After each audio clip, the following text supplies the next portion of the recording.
would be life I changing. get that. Honestly, I get that. Yeah, you perform CPR. Can even invest in. Remember? No, I'll take the 7 million shillings. I'll go to medical school and then come save. Kenya police come and find him like still holding on to like 3 million. By the time he goes to Hosi, he's hearing, "Oh, we recovered 200,000."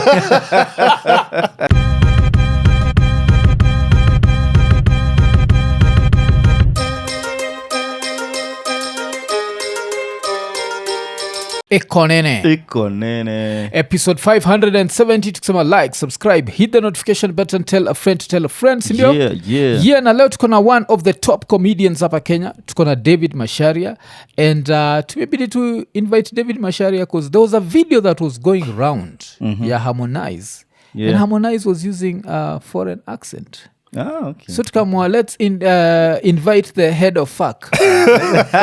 Mateo, Foreign Accents Committee Kenya. He was using my accent. He was like, "Let me be David Masharia for a second." Yeah. So did you watch the video? I couldn't find it. I looked for it on our Big Gossip Club. Yeah, it was just one of those funny things. And maybe... this is the one thing I'm always curious about is every time I listen to you, I hear the accent. So did you... was it growing up here, going to school here, or outside Kenya? Yeah, I got this accent from Nigeria. I know it. No, but so here's the thing, right? So I was born here. My parents are from Kenya. Yeah. And then when I was like 4 or 5, we started moving to different countries. Okay. We were in Eritrea first, Burkina Faso, and then we went to the States, and then we went to just a bunch of different other countries. Okay. And everybody in these international schools, the American schools, they all sound like this, like the teachers, the students. So like when you're learning English, it's like this is who you're learning it from. And I understand that there's like, I guess, questions about like, why would you speak in a way that isn't like, I guess, natural to your people? But like nobody who like has a foreign accent is like, it's not like a pleasant experience to have to like learn English in a way that's like you're not at home. Cause even like, I guess like for us, it's like, okay, we're African. So like there's the perception of like, oh, you're trying to like be better. But that's not the case, because even like the British children in these American schools, even they had American accents. Yeah. It's just like, it's like wherever you are, you know? Yeah, okay. So these are interesting, like international schools, like even in Eritrea. I was too young for school in Eritrea, but in Burkina Faso, it was like, we were in an American international school. Yeah. So your dad used to work for who? Moi or Kibaki?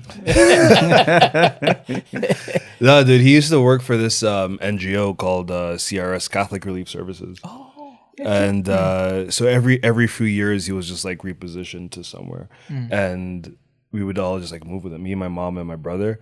And I think when I was like 17, I was like too old. Yeah. So like now I was okay, I gotta like go to college and stuff.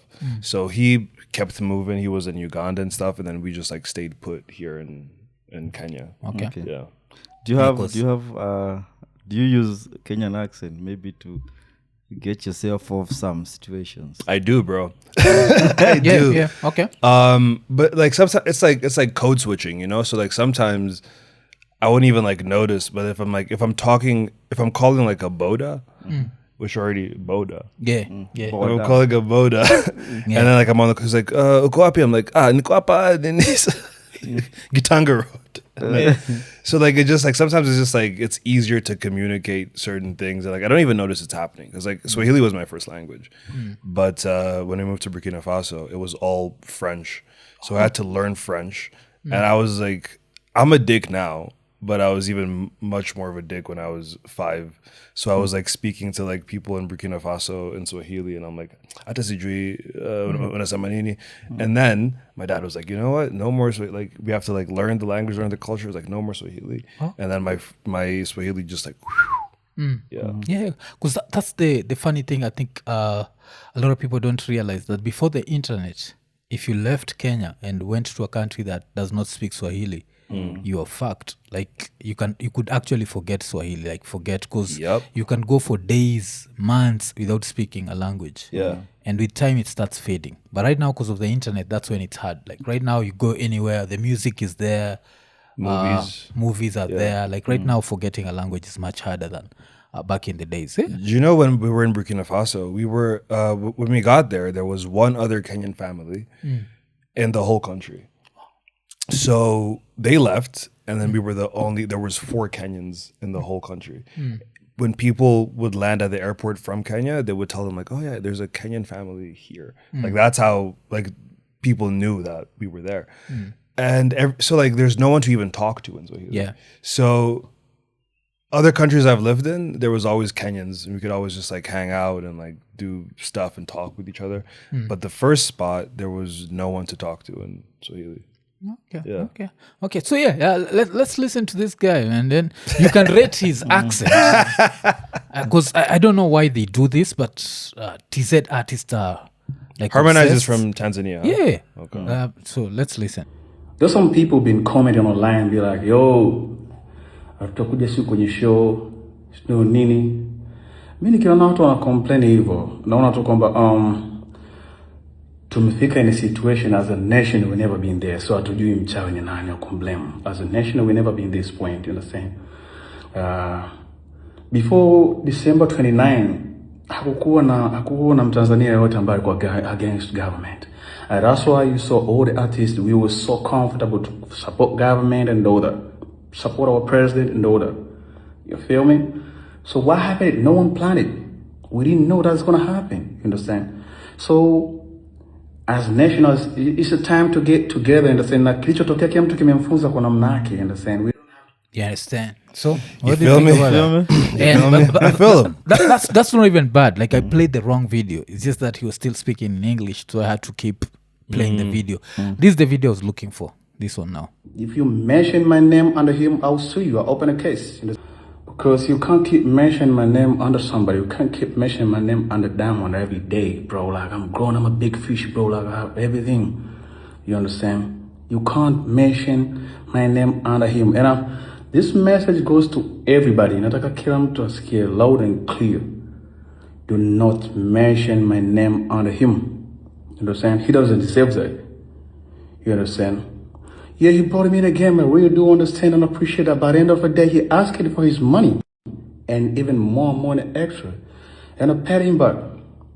Kama ya haitoshi, always look at me, what I'm doing. Where is my label? So what do you feel about being in the same group with this guy? I don't think we're in the same. Accents. I don't think we're in the same group. That's the like foreign accents committee. That's just like someone like trying his best to speak English. I feel like Forced. What's the thing? Like, I feel like there's like beef between Kenya and Tanzania when it comes to like how I guess proficient people are in English, huh? Yeah. I feel like Kenyans are always making fun of Tanzanians for not speaking good English. Yeah, because I think for us, we've just accepted, like in quotes, our accent. And Ugandans have accepted their accents. But Tanzanians are obsessed with the American accent. Like they tried so much. And now they end up like sounding ridiculous. So someone was joking that they learned the accent before the language. So even like you had the place where he's saying, because it's my wife was telling me it's a direct translation. I'm going to open a case. Tafungua case. Nitakufungulia case. You understand? Like, so it's don't mention my name under him. Yeah. Sitaje jina yangu chini yake. I'm there like, what are you saying? Yeah. Man? I don't know, man. Like, they were colonized by like the Germans, right? Yeah. Why don't they speak German? Because like we were colonized by the British, we speak English. Why don't they speak German in Tanzania? Could you imagine speaking Swahili with a German accent? We're speaking German with a Swahili accent. Yeah, that would be wild. That would be wild. The funny thing, Schule is school in German. Yeah, Schule. I think I had that. Yeah, Schule. Like, because German is complex. It's like one of those really weird. So you can speak like fluent French. Like I used to be like it's like my Swahili. Like when I'm in a spot where like I can like practice a lot, then like it comes out. But like now I have to like think and like do the translation in my head. But if I'm like in an environment where like that's all that's available, it'll just come out. Okay. And then another thing I have to ask you, like there's a day we were joking when we were saying like back in the days we all, in quotes, all wanted to go to America so that when we come back we can look for a job on Capital FM. So tell me you've applied for a job on Capital. I haven't. I've done a few interviews. I'm very good friends with some of the hosts. But like I have heard about like the Capital FM accent. Yeah. Yeah. But like Capital. But like those people are like they're like my good friend Wanjira. She's from New York. So it's like that's why I'm asking, like, why didn't they give you a job? Like nowadays. I don't know. I it's probably not my accent. It's probably because like I'm not an employable person. Yeah. Why you didn't kiss enough us there, go smile. It's not even that. It's just like I'm a mess. Like I don't like that's why I do stand up because like I work well by myself. I can't have a boss. I have a boss now. He's a very bad boss, and that's because I'm self-employed.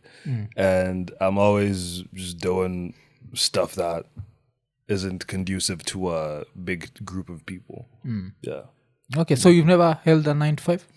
No, the one time that I did have like I was employed. It wasn't even 9 to 5. It was like a night shift job. I was like at a call center, and again I got that job because of my accent. Yeah. So we were doing we were selling solar panels to people in California.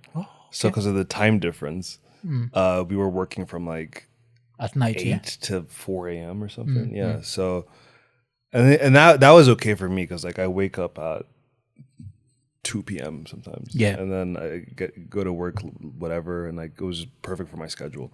But now I just do comedy and I get to just like again just work at night. I've only ever worked at night. Yeah. Because that I'm sure people in India were mad at you because that's their job. And I had an Indian boss too. Which you know, duh.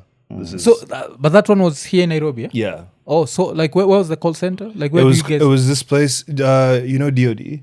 Yeah. Yeah. So right opposite DOD, this place called Technobrain, and it's like it's a business public outsourcing thing. So like the project wasn't Technobrains. It was just like companies where around the world or even in Kenya, they need call center agents and they had them, and that's who we were. So which accent were they paying you with? The American one or American. The kuja tufanye kazi aje ujinga? Don't switch. What I mean is like where did the salary match the accent? I mean, it's just a bullshit and salary. then so it was like it wasn't the best salary, but we were also getting paid on commission. So every meeting, actually we weren't even selling solar panels. We were just setting up meetings for homeowners in California, and we had to like ask them a bunch of questions. And then if they met the standard or if they were even like interested in talking to us, we just set up a meeting. So every meeting we set up, we would get like 5,000 shillings per meeting.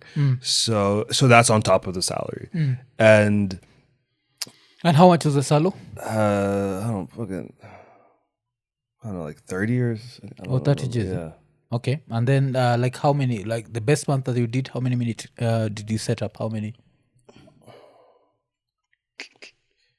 I don't know, maybe like 17, maybe. Oh, that's not bad. Not bad. Okay. Yeah, it was. This was years ago. This was way before I even did comedy. So this was like 7 years ago. Okay. Yeah, and I haven't had a job since. Yeah. Oh, so why did you quit? Because of comedy. I had comedy's at night, yeah. No, because I was like 20 years old at this point. So I started the job when we were on break from college, from school. Yeah. And when school started, I was just like, okay, I can't do the job and be at school at the same time. So I just went back to school. Okay, okay, that makes sense. And another thing I have to ask you, like, are you a hip hop fan? I love hip hop. So the Diddy documentary, have you watched it? Oh my god, what the fuck? Yeah, yuck.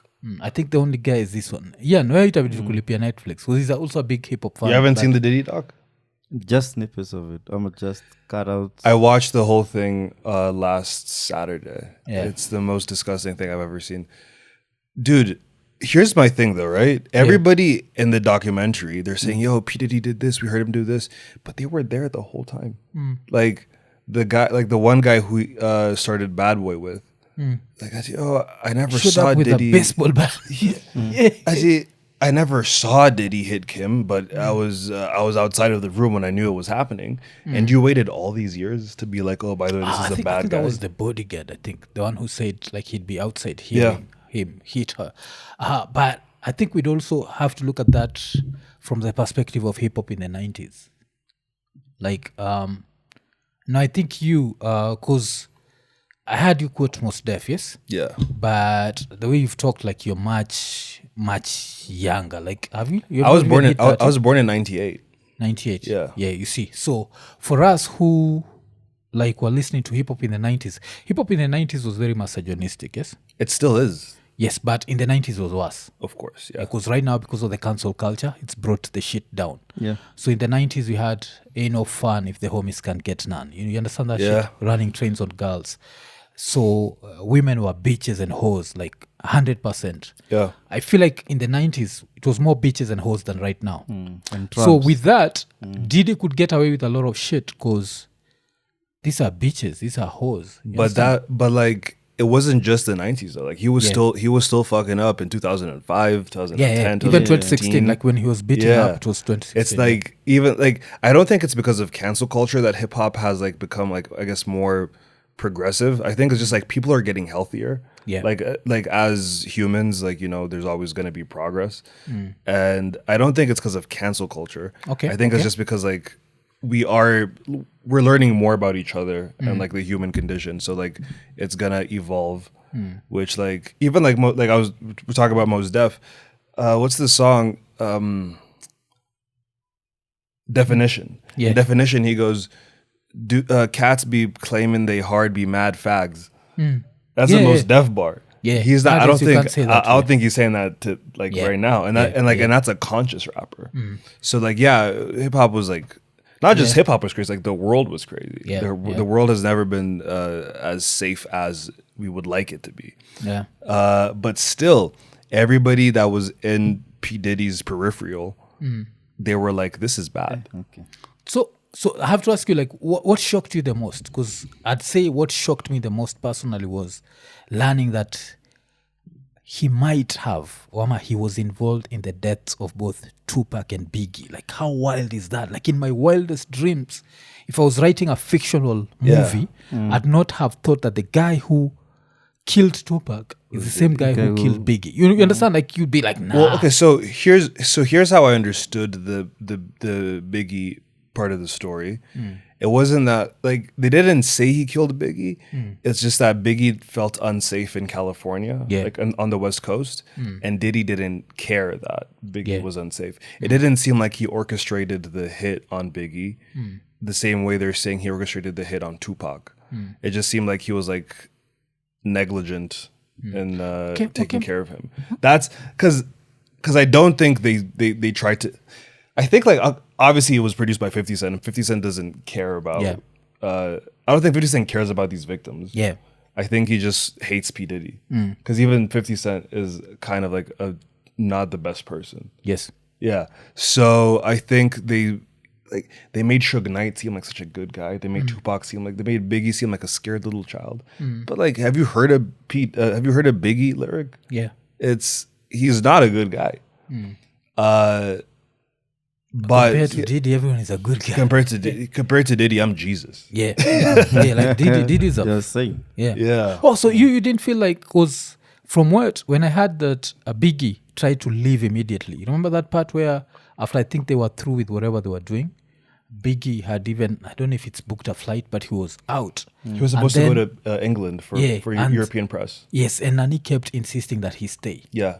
And then somehow mysteriously they are not in the same car when he's getting shot. So those are the things that make me feel like, and I remember also he'd renegotiated his contract. So he had this whole new contract that he'd renegotiated, and don't forget, after Pac died, he sold a lot of records. So you see, Nani will see all this stuff. He'll see like, okay. So that's what, from me, and I think a lot of people, we felt like he was also involved in Biggie's death. But I understand, like, it's open to interpretation. So, Even Biggie's concert, I've seen the snippets. They were saying like he was celebrating like it was like his rebirth. It's like this. Someone has died who's probably the closest person in music industry to you. Yeah. Then you're coming out. Actually, no. That was the thing. In the doc, they said that in a celebratory mood. They said that Diddy wanted to make him and Big seem closer than they actually were. That like Diddy was jealous of Pac's and Biggie's relationship, and he wanted to be tight with Biggie, and they just like. It appears to us like they were like homies or like best friends, but like that's not what the situation was. Yeah. Yeah, so that was really... so you what shocked you the most from the doc? Because you just said that he's a filthy human. Like what made you feel like... So like the thing is like all this information came out like a year ago, I think, right? Yeah. So like by the time I'm watching the documentary, I wasn't shocked. A lot of the stuff I knew and we've heard about for years, actually years and years ago. Like when I was in high school, there was always rumors that Diddy was gay. Yeah. And I'm just like, okay, now we're all catching up. But what shocked me the most, it wasn't even in the documentary. It was like a bunch of stuff. Actually, what shocked me the most is like the death of Kim Porter wasn't really addressed because people think he was involved in that. He was involved. Yeah. She died of pneumonia, like what, 40 something? That's not, like no one's done that since Bernie Mac. Yeah. What shocked me the most was a year ago or like a few months ago, I was reading some of the accusations or the allegations. They said Diddy fucked Diddy fucked Kid Cudi's dog.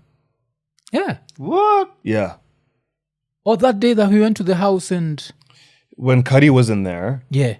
blew up Cudi's car, went inside the house, unwrapped the Christmas gifts. And then Cudi said that when he got home, his dog was like locked in a bathroom and was like shaking and afraid. And they're saying that he fucked Kid Cudi's dog. Damn, so he was like... dog pound. Yeah, you know. Also, it's like, you fuck my bitch, I fuck your bitch. Oh, shit. Dude, imagine being the girl that P. Diddy hooks up with after fucking a dog.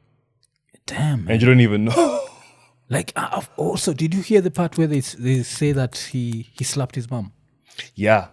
Was that like, after like the thing in the 80s or 90s or whatever, yeah. Because the mom used to beat him as a child, yeah? Yeah. So now he has the money, he has the power. So there's this time, I think she questioned him on something, and he was like, "Shut up, bitch." It was after the thing. I don't know if it was a basketball game, right?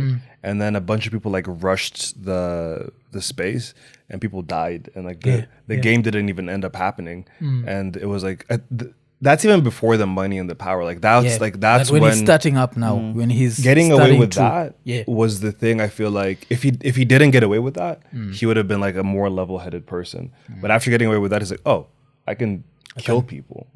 It's fine. Yeah. Can get away with shit. Like that dude is some filthy shit. But then 50 was saying there's more.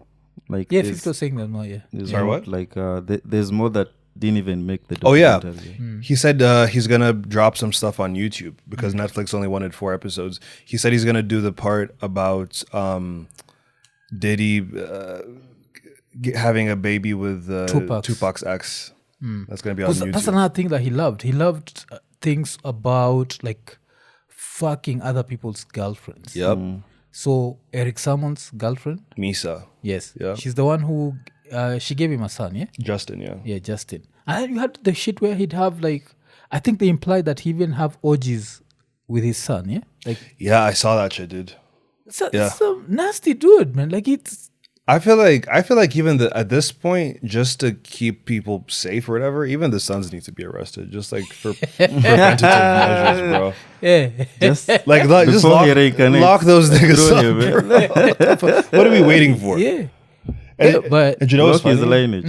You know what's funny is his firstborn is named Justin, and then his other child is named King. So who do you think is his favorite? Clearly. He has a favorite. Justin. I don't know. Justin. No, you named a nigga Justin. And this other one is King. King. You know what I'm talking about? King. Yeah. Like how do you do what the fuck are you thinking? Oh. King Combs. Yeah. King, That's like me naming to be like a prince or something. That's like me naming my child Steven and then I have another child and I call him the greatest. Imagine how Steven's gonna feel. Konene, so unacheki kiti nimekalia ni very comfortable and saizi kuna vile tume-upgrade studio, so ukikama hapa kwa studio utapata kuna vile kuna like different cupboards and the furniture just looks really good, and that's courtesy of Best Furniture. Best Furniture wako located wapi? Wako located along the Eastern Bypass, next to Hopkins Hospital. Alafu apart from kukumekia very good furniture, another thing that they do is you can pay on delivery. So unangoja nini? Majuzi nakunga nikisema that I've been getting busy lately, so ilibidi nibaki nime-upgrade kitanda, and all I can say is hiyo kitanda haujai kuja na soundtrack, hutasumbua watu. So changamka jo. Best Furniture jo. Cheki ule studio ni ya nguvu nacheki. And ukibaki ume reach out to Best Furniture, usisahau Iko Nini is the guarantee. Cheki gira inaitwa Ian squeezy one. Haikai uncomfortable. Na ule nakaga iko comfortable mbaya. Best Furniture Iko Nini. Yeah, but damn, that was a good documentary. Yeah. But have you seen Jarul? Jarul is trying to like now Jarul is bring right. his fight to 50. I mean, like, I guess again, it's the same thing. Like, I don't like 50 Cent doesn't care about those victims. Yeah. And Jarul has had beef with 50 for years. So I feel like if it was anybody else who made the doc, who was also like abusive, Jarul wouldn't have said anything. Yeah. But it's hip hop. It's life. People just want to win and come out on the right side of things. So it's whatever. Yeah, okay. So now, born in 98, so what sort of hip-hop were you listening to for you to end up on Mos Def? Because I expected you to be more of a maybe J. Cole type of guy. I expected you to quote J. Cole on a random day, not Mos Def. Yeah. I think Mos Def is one of like top 5 greatest rappers ever. Yeah. I when I was like 14, I went on to like a deep dive of like, you know, Common, KRS-One, Mos Def and stuff. Like I've never been like in tune or like tapped into like the mainstream stuff. Yeah. Not because I'm like I'm just like I just like I don't. I guess it's like I'm intentional like with where I put my time. So when I found out about like Mos Def and stuff, I was like, I've been hooked since I was 14 years old. Yeah, I guess just because like I get to exist in the same time as the internet. So like I'm not confined to what like, you know, radio or like club music and stuff. Yeah. Okay, because that has reminded me like this week my album of the week has been Resurrection, Common. Nice. So Common has this song. It's Poor Man versus Poor Man. Yeah. Rich Man versus Is Poor it a Man. new Do you one? know that song? No. So- Resurrection is 31 years Kitambo. old. 1994, yeah. Okay, you're resurrecting it. Yeah, I'm resurrecting it. So there's this story where he gives a story of a black man, a white man, and a Chinese man. Where the black man, he was poor. The Chinese man, so they used to meet at the store of the Chinese man. Yeah. And then the white man would just put the black dude through bullshit. And it's just somehow I found myself listening to like a lot of old school hip hop. Yeah. So like I think it was by the day we are shooting now, it was on Thursday, that is. My wife found me listening to Exhibit. And she's asking like, which rapper is this? I'm telling her Exhibit. Like, which Exhibit? The nigga I'm from like, Pip My Ride. yeah, I'm like, this is the Exhibit before you guys fucked it up for the rest of us. You know, Joe? Yeah. So it was that album 40 Days and 40 Nights. I don't know if you listened to it. Did you ever listen to it? Is that the one with X? Paparazzi? No. X was after he went mainstream. That's the first Exhibit album I listened to. Oh, okay. Yeah. Then you need to listen to the first two. I will, yeah. I At love the Speed Exhibit. of Life and 40 Days and 40 Nights. So that's 40 Days and 40 Nights has that song, Handle Your Business Before Your Business Handle You. Oh. So that's the one, procrastination like masturbation, you're fucking yourself. So yeah, Which album does he call himself? The Black John McClane. the same album. Oh, with liquor on his brain. Yes. Mr. Black Bruce Willis, please don't kill us. Oh, shit. Dude, Exhibit is so dope. I feel like he's Yeah. very underrated. Yeah, Exhibit's he's on Marshall Mathers LP, the first one. There's that song "Bitch Please" with Snoop. Exhibit. That's a really Exhibit good one. handles business. Get on your motherfucking knees. That was the first song that now took him to the mainstream. Yes. So when that came out, we were still like, but to me, those first two albums, At the Speed of Life and 40 Days and 40 Nights, underrated albums. Those two before he went mainstream. Do I still respect the mainstream Exhibit, yes. Yeah. I understood why he had to go there. But when people mention like classic hip-hop albums, they're albums I get pissed off when people don't mention. So At the Speed of Life, Exhibit, 40 Days, 40 Nights, Das Effects, Hold It Down. Hold It Down. Like, have you ever listened to Das Effects? I haven't. Go listen to Hold It Down, 1995 album. That shit is dope. Like right now it's 30 years old.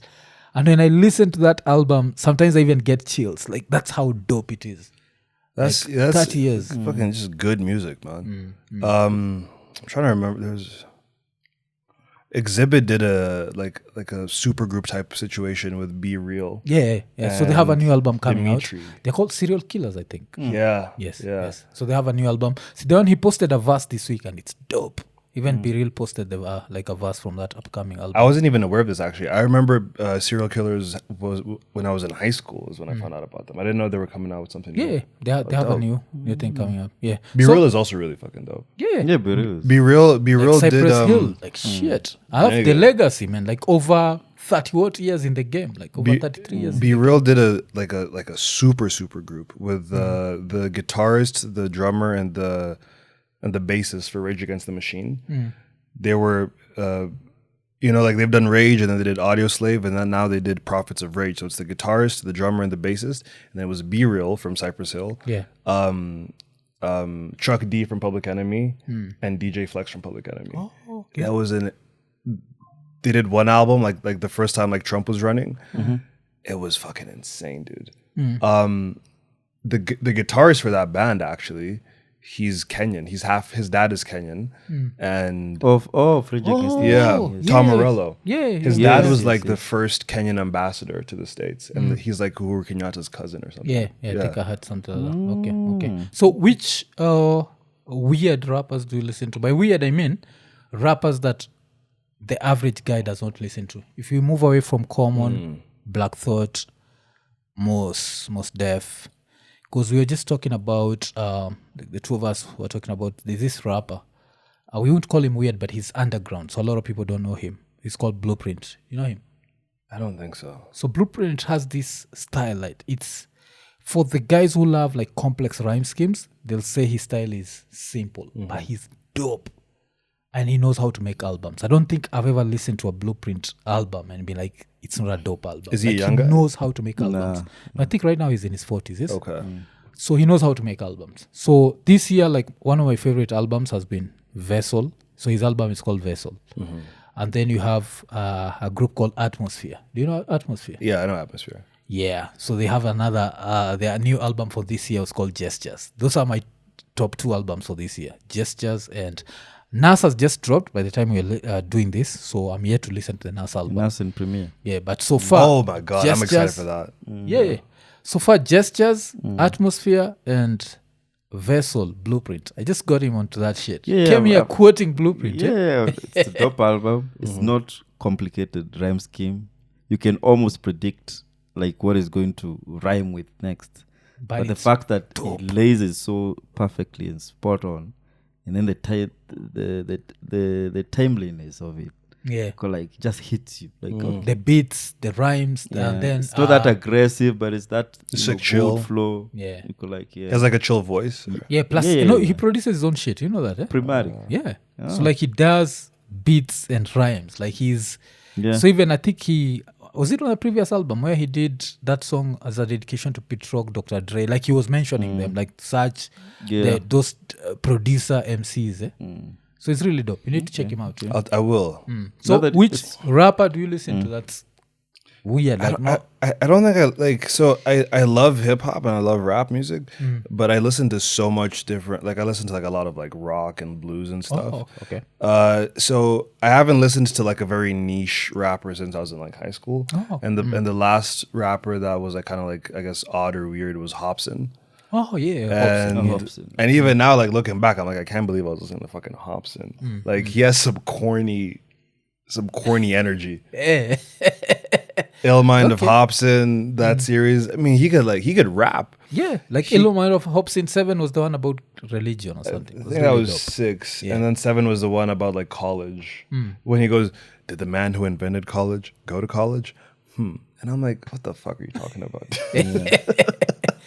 Okay. I was listening to, there's the song by Mos Def that has been on heavy rotation. You know, I have a playlist for the shower. Yeah. Like, I have to motivate myself to not be funky. To go shower. So there's one that, you know, I just let Spotify to, out of my the algorithm that I've created. It just picks up and Ian, this is a suggestion for you for the shower. So one of the songs was Miss Fat Booty. And she came with the same frame type of girl giving out the fake cell phone and name. Yeah. That shit is insane. As so fat, you can see it from the front. I was like, she spotted me like paparazzi, shot me a glance.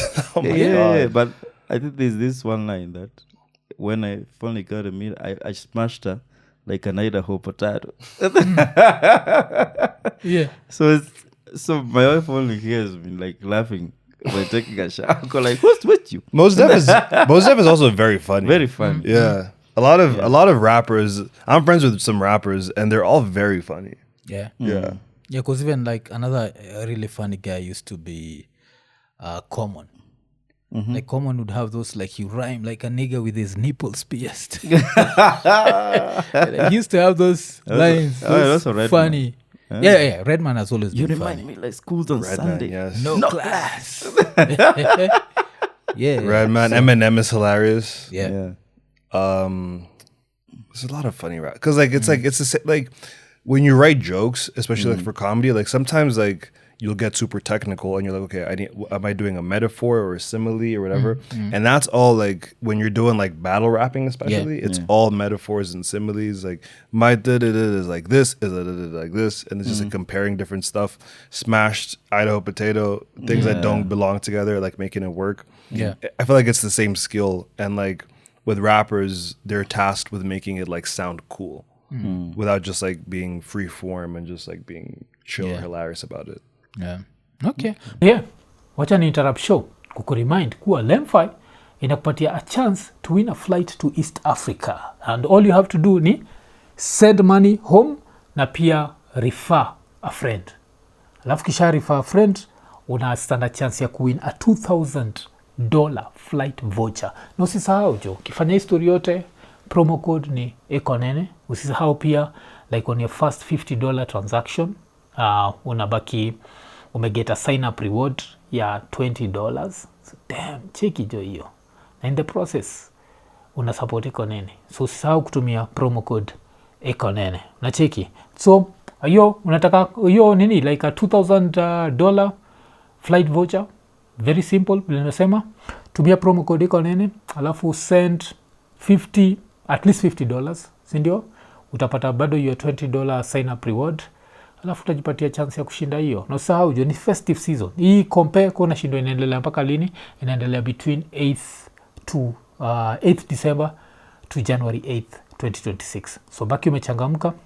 Yeah, haraka jo. Si ndio? Yeah? Wacha so turudi kwa show. But yeah, let's move away from rap and talk about so I don't know if you watched the KRG video. There's this video that KRG posted, yes?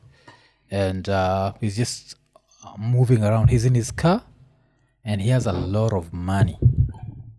And the first thing that came to my mind was, how good is this idea? And for how long is this idea like, I don't know if I'm going to say sustainable, but you understand, where you're moving around in a very poor country with a lot of money in the car.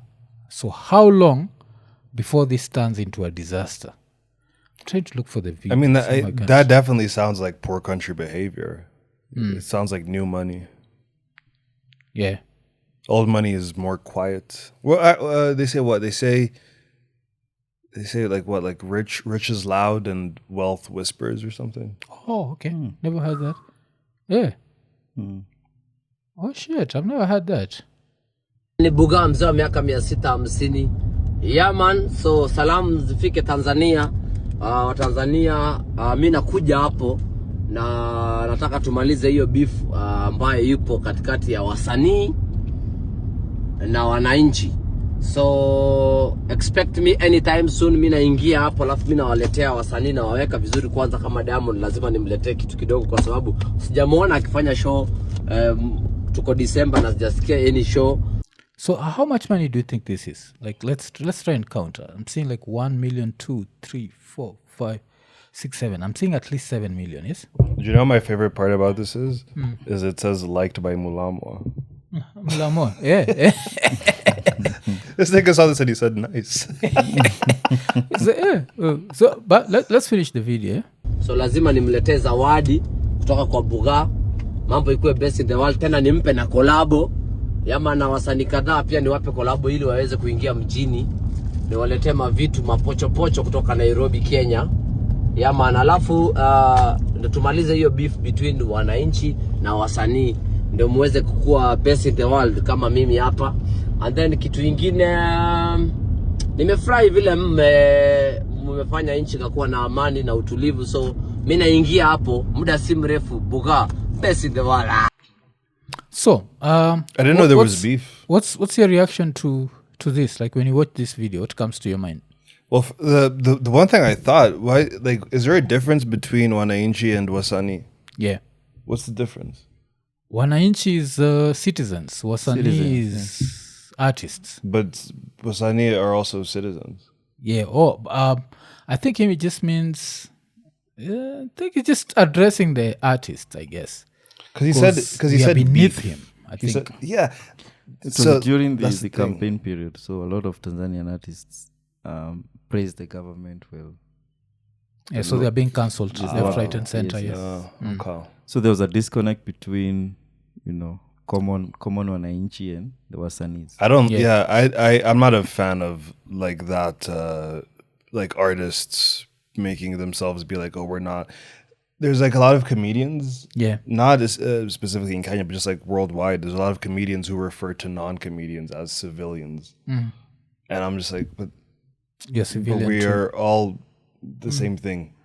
So yeah, that's, I mean, like, number one, like it's a weird. I understand like there can be groups and separations and stuff, but I wouldn't go as far as to say that one of them is the citizens or civilians, and we're also that. Yeah. It's kind of strange, but also like, yeah, I mean, this isn't necessarily stuff that I engage with or like I come across when I'm online and stuff. Yeah. I just, when we were off camera, I was like, oh, is this a Kenyan musician or something? I don't really KRG. know. Yeah. Oh yeah, he's a Kenyan musician. I don't know. Like, I'm not hating. I just I don't know a song by him. I don't. Oh shit! Yeah. When was that song? He had a big song like Nadufla. It was in Majis. Damn, it's even now escaped me. KRG, he's a. Does he watch this? KRG, if you're watching this, I'm a huge fan. Yeah, I love your song. What's it called? Dufla? I love that shit. So, but when you see that video, like what comes to your mind? Because when I see that, and then I think about, we live in a third world country where people are living on less than $1 a day. You post yourself driving around with at least 7 million shillings. That's what, on the lower side, what I've counted. I feel like you are quoting disaster. Like I even commented, and I told him he's quoting disaster. And the reason behind that is it only takes one person, because it's not the first time he's done it. He's done it so many times. Yeah. And every time is like, whenever he takes a break from social media, he just comes back with some stash. Yes. How is he making this money? It's not music. He says that he makes the money from what? I think it Contracts. was from like building contracts or some shit. Yeah. Building contracts. Yeah, so he's building roads. Like I interviewed him, and when I interviewed him, he said that, what did he say? That he used to be involved in the trucks that were distributing the sand for building roads. Yeah, so he said that a lot of people, of course, claim wash. Other things that he says he himself it's his grandpa was rich, so he got that from his grandpa. So I don't know. I don't even think it's wash. I just think he has money. It's new money. Number one. And apart from it being new money, he's just tempting fate. People whose grandparents were rich don't behave like that. Oh shit, okay. People like, if you have like generational wealth, you're not flexing on Instagram. You probably have like 2 posts on Instagram. Oh shit, Jomo. Like Jomo, the Jomo, the grandson, Has to post on Instagram. No, I'm just saying, like, you never see that. You never see him posting money. Yes, you never see them posting money. There's people like they try and look rich, and there's people like there's this picture that goes around every once in a while, like on social media, and it'll like compare like how rappers dress. Like, oh, look, this guy's wearing Louis Vuitton and Gucci and blah blah blah, and it's so expensive. And look at this billionaire. He's wearing a black T-shirt and some jeans, and it's a much cheaper outfit. But that's not true. What you're not seeing is the brands that the billionaire is wearing way more expensive than Gucci, but it's just like a plain, nice, comfortable like fabric and stuff. Like I have a friend Ahmed Mira. He's a comedian here in Nairobi. He's between Nairobi and America. He met Chris Rock. And he was like, I saw Chris Rock and he just like smelled rich. Like he's not wearing like, like flexing or like, rapper shit. He's just like in very like comfortable, casual, not casual, but like, just like comfortable shit. And he's like, but you could just like sense like a rich aura. And that's not a rich aura. That's like a look at me. I just got this money aura. Damn. Yeah. Okay. Because now I think I watch a lot of movies. So the first thing that came to my mind was, but before even the movies, there was this story that happened in the US, yes? So it was armed robbers beat Ivan Man and steal his 600K Richard Mille watch. 600K, that's close to how much? Like 100 million Kenyan shillings? Times 130, around 80 million Kenyan shillings, yes? Then a trio of armed robbers beat an Ivan Man and stole his 600,000 Richard Mille watch during a violent confrontation on Wednesday morning. Alafu he said, I honestly thought I was going to die. The victim, who wanted to stay anonymous, said, I thought they were going to shoot me. The man believed they were waiting for him in a parking garage opposite and off Main Street. When he opened the door to his Bentley, the suspects surrounded him with their guns drawn. The victim believes they were after his exclusive Richard Mille Nadal watch after he'd posted a picture of it to social media a few days before the robbery. And I remember like every time I see KRG doing this is the story that comes to mind, that you're tempting fate. You are tempting fate. And there's nothing as easy as robbing a man in a moving car. How would you rob a man in a moving car? Nigga, first of all, who was fighting on Wednesday morning? Oh, shit. It's 8 a.m. and you're fighting niggas. Yeah, like for a 600K watch? Yeah. Bro, that's 4 p.m. behavior, bro. What are you doing? I think they were just waiting. Like, you. Utajua hujui. Yeah, you know what time it is. Yeah. So how would you rob a man in a moving car? And we are not endorsing that behavior. We're just talking about the risk that he's taking. I feel like it's stupid. I feel like it's stupid. Don't do it, especially cash. Don't walk around with cash. If you need to show us that you have money, show us your bank account balance, because I can't rob you of your bank account balance. There's too much work involved in that. Yeah, you need a fucking Yahoo email address. Yeah, but cash in a moving car, considering how physics works. You know how physics works, yeah? An object energy is not stays in motion. It's transferred. It's transferred. Oh, okay. I get you. All I need to know is which car you're driving. Kidogo tu. Unaenda huko mbele. Because you don't see it coming. And the minute umeanguka, if the money doesn't fly out, yes, what will happen? They can come and still rob. You won't have time because I think most probably he's strapped. So he's lying to himself that he's strapped. That's enough. That's not enough. If you're in a moving vehicle, and let's say even they push you and the money falls out, you think Kenyans are going to leave you with that money? And if any Kenyan took the money away from you, I'd understand. Because there's no way someone is seeing 1 million shillings and their kid is hungry. They're hungry. They're barely surviving. And you've been showing off that you have so much money that you can walk around with all this money. So you just, it's just a disaster waiting to happen. And saying, we're just chasing paper. Yeah. Dude, I just said this last night. I was talking to someone last night and I was saying, when you see someone on Instagram stories like flexing a lot of money and stuff, you should be able to say, yo, send me like 2,000 shillings. Send me 3,000 shillings. So like, if you're gonna like, again, this is just like people like want to seem rich and stuff. It's not about like even like, it's not enough that he's rich. You have to know he's rich. Yeah. He needs you to think he's got it like that. So it's like, okay, now you've made it our problem. And if anything happens to you, then see, you've made it our problem. So whatever. Plus also another thing is the Kenya police. You know the Kenya police will rob you also. They don't get paid enough. Of course. They'll rob you and then investigate the case. And you know they know how to rob you because of course they've dealt with Safaricom, so they know how Safaricom monitors phones and all that shit.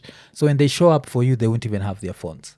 They rob you and they'll be the first on the scene to investigate. And that case never gets solved. Jambazi natumia gari gani?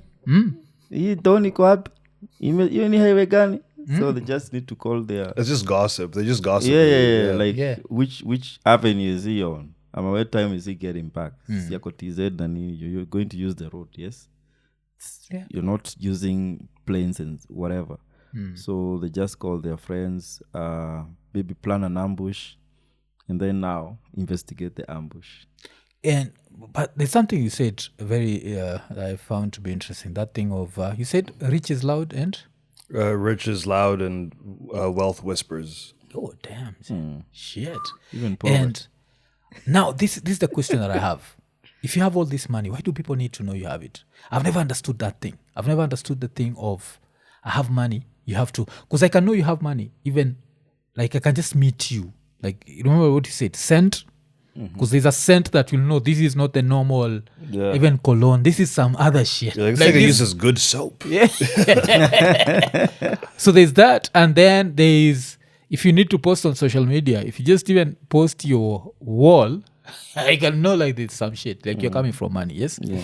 And also the easiest thing is the car that you drive. So we've seen this dude drive Range Rovers and what? Why does he need to show us cash? This is the point that I don't get. And maybe I'm going to look for KRG so I can explain to me as maybe a player hater. Like, why do you need the cash? Why do you need to, in a moving vehicle? And don't forget, you're not using the road alone. Because I think another mistake we made is when we're talking about the car, we talk about him being robbed intentionally. You can be robbed because of an accident. Oh, yeah. You know that? Yeah. Like you have your cash there.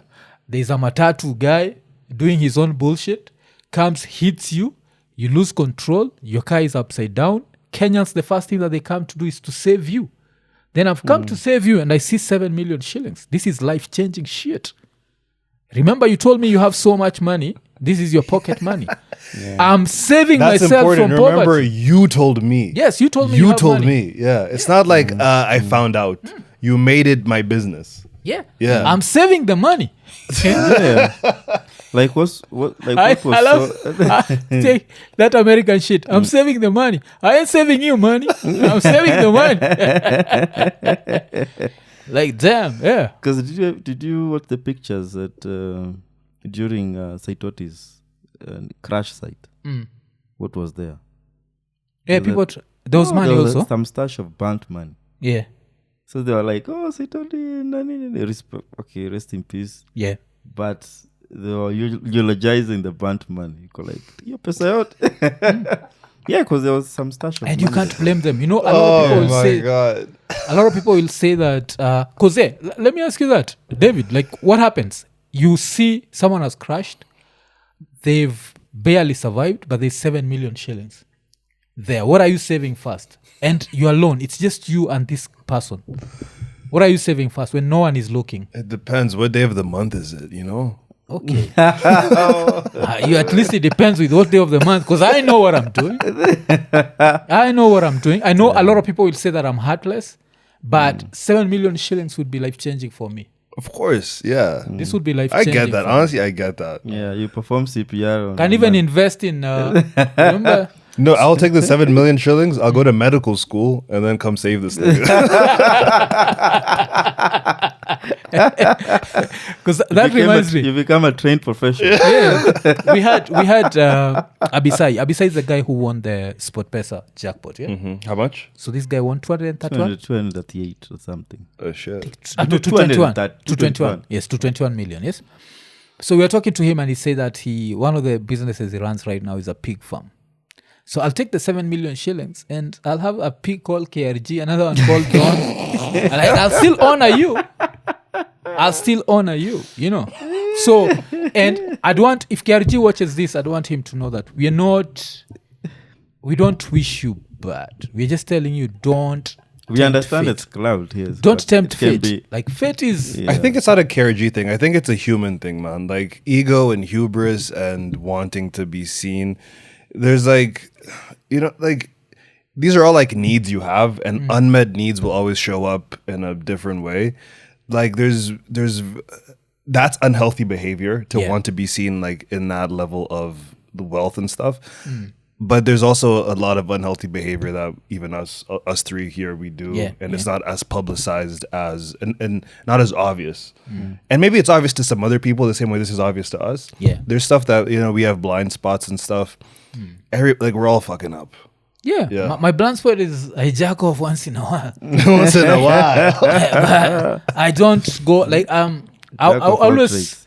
There's this thing that I like quoting. Like we had like a guest here. It's called Fares Karaoke, and he said one thing we forget about success is the part that luck plays in success. And he said like one of the biggest luck that some of us have is the parents, some of the families we're born into. Yes. So with that in mind, I always look at it from the perspective of if I'm this wealthy like KRG, I know how many people are struggling. I won't rub it in their faces. You understand? I feel like there's a certain level of rubbing it in your faces that, you know what, you're not working hard enough.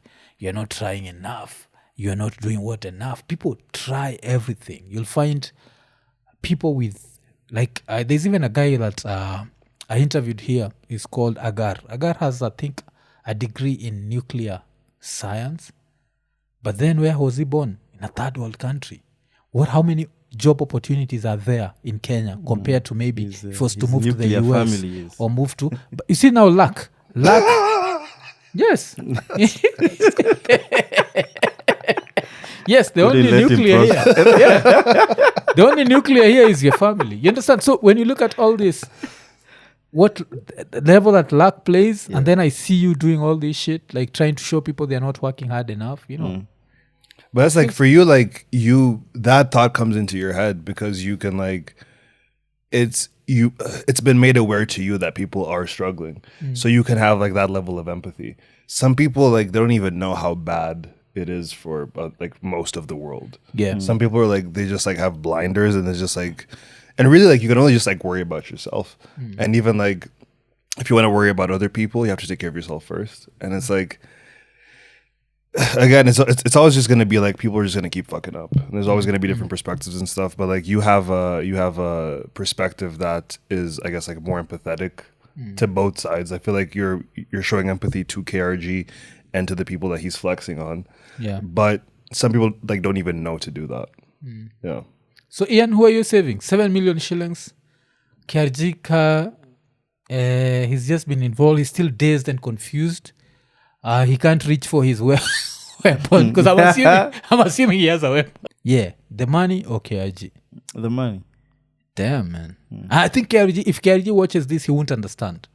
Because I think sometimes we detach ourselves from reality so much that we don't know that given a situation, 99 out of 100 Kenyans, even rich Kenyans, will save the money. Especially it happens Kenyans. all the time. Yes. That's how they got rich. Yeah, that's how they got rich. You have to be heartless. Yeah, dude. You remember when we were interviewing this guy who does impressions of Ruto?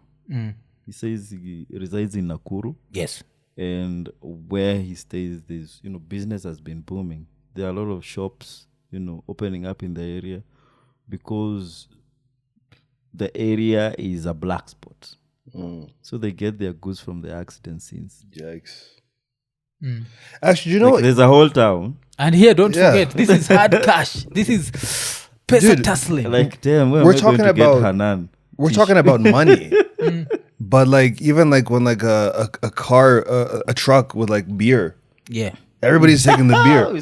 So if you think, okay, you think we'll say like, yes, beer, but no money. You know how much beer you can buy with 7 million? Yeah. I've heard it goes chaos. Try and imagine. Poop, poop. If you're the first guy with your first $1 million shillings, people are running after you. So you have to make sure that you have your nudhi. And then you have to leave the neighborhood. It will just be crazy, man. The KRG's there trying to look at the number plate like, what's the number plate? Yeah, man. So if you walk away with 7 million from an accident scene, you don't take 7 million. If he has 7 million, just take like 4. yeah, Because you need to like have you got rich by accident. Oh shit! Good feedback. Nice. Yeah, that's a good. But here's my advice: don't take this. If he has 7 million, leave a little bit. Yeah. Okay. Don't take all of it, because then they'll know he was robbed. Nobody knows how much he had except for you. Yeah. So just leave a little. Oh, KRG has just inferred the whole movie. Yeah? Yeah, David. Now I've taken your advice. You know what I'll do? What I'll do is, if there's a little fire somewhere, you save him, and then you take like 2 Gs and throw in the fire. And make sure then you still stop the fire, and you leave those two burnt notes there. You're like, the rest just got burnt. Yeah, burn some cash. You know, like And then this will be the money. funny thing. I think if the Kenya police come and find him like still holding on to like 3 million, by the time he goes to Hosi, he's hearing, we recovered 200,000. He's there like, what the fuck? But I think it's tempting fate, and because I've seen like, you didn't know him before this, yeah? No. He's posted like, I think 10 of those such videos, like 10.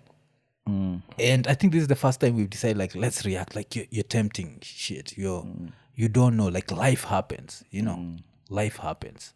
because it doesn't even have to be an accident. His car can disappear. This is Kenya, man. Like, Yeah. Didn't I just park my car here?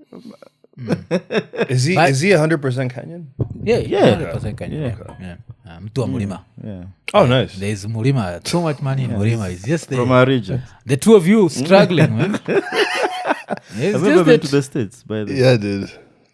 Yes, you were saying like that's. Hey, I didn't ask you that. Like, you lived in the States for how long? I was in California in 2005. Yeah, till 2000. How old was I when I was? I'm trying to do the math. So 2005. 7, Then you're 7, yeah. and then when I was 12. So what is that? 5 5 years. years. 5 years. Okay. And then California and Washington. Yeah. Because I think that also helps with like mastering the American accent if you go there early enough. Because I met this girl. This was last year. There's a girl that I met and interviewed. She's called Shiko, and Shiko went there when she was 8. And I remember like, because you can know, like when you're talking to a Kenyan in America, you can always know when they've just learned the American accent, you know, and then you can know people who've actually, you understand? So I remember for her, like when she was giving me this story of how when she was a kid in school, she went to this school that had a lot of white kids, and she was being called the knuckle dragger. What the fuck? Yeah. You understand why? Gorilla shit. Yeah. Yeah, dude. I remember her shit. saying that. Like, shit. They went ape shit. They went ape shit on her, bro. Yeah. Damn. Yeah. So that But there's that something was you also said. Is it something? peripheral. That's peripheral. Peripheral? Yeah. Nafikiri mimi naisema peripheral. We murder. You're still thinking about that? That was like 30 Yeah, that was minutes like ago. 30 minutes ago. I'm there like, shit, man. Sorry, my bad. Yeah. So, but before you continue, so you have, what are you launching? Dude, I just shot, I shot this documentary / mini special a year ago with MTV. Oh, And, MTV. Yeah. Oh, okay. It's called Searching for the Boy Child, and it's up on their YouTube already. We interviewed like a bunch of different like figures in like the manosphere. We interviewed Robert Burale, Mike Washira. Some of my family members are in it. Is Kibe there? No. Kibe is the king of the mountains. The production people were like, let's not go too crazy. Yeah. So Okay. they didn't have Kibe in there. Kibe is too crazy. Eh? I would have loved to talk to Kibe because like like obviously like there's like like we're talking about like how much how much of an important role luck plays in your success or your life or whatever. And there's a version of a story that we have the correct opinions. Yes. We're progressive and we're woke. We treat women as people, blah, blah, blah. But even that is luck. Yeah. Because like I could have been born in a place where I didn't learn these lessons or don't have these experiences. So there are people that in the documentary that I talked to and like they had the correct opinion. Yes. And I agreed with them. But it was nowhere near as fun as talking to Robert Burale. Yeah. Robert Burale I had such an amazing time. He was saying crazy shit like he said he wants to be president of the country. And then he said if he was president, he will ban LGBTQIA. Oh, okay. And I'm like, how can you ban someone from getting hard when you see a guy? It's impossible. I had so much fun talking to that nigga, and there's some comedy in it, and it's called Searching for the Boy Child. If you search that on YouTube, on MTV's page, it'll pop up. But when is this coming out? Yeah, Saturday. Saturday? Yeah. So if you watch this on Saturday during the day, I'm having a screening on Saturday night at Nairobi Laugh Kitchen. It's going to be a new comedy club in Westlands. Okay. We're going to have the screening. I'm going to do some stand-up. I'm going to host it. There's going to be some funny friends doing stand-up as well. We'll have a Q&A and a discussion about it. It's going to be pretty cool. Oh, starts what time? 7:30. Okay. Yeah. Till 10. Till 10. Yeah. Okay. So and you said it's where? Nairobi Laugh Kitchen. I don't know if that's going to be available like on GPS or Bolt or Uber or whatever, but do Suave Kitchen and Social House. I think. Yeah. It's next to the expressway, next to Kempinski. Yeah. Oh, next to Kempinski. Okay. Yeah. So make sure metokea. Yeah. It's gonna be dope. Yeah. All the summer bunnies and all the Kenyans, of course. Come say hi. Comes Yeah.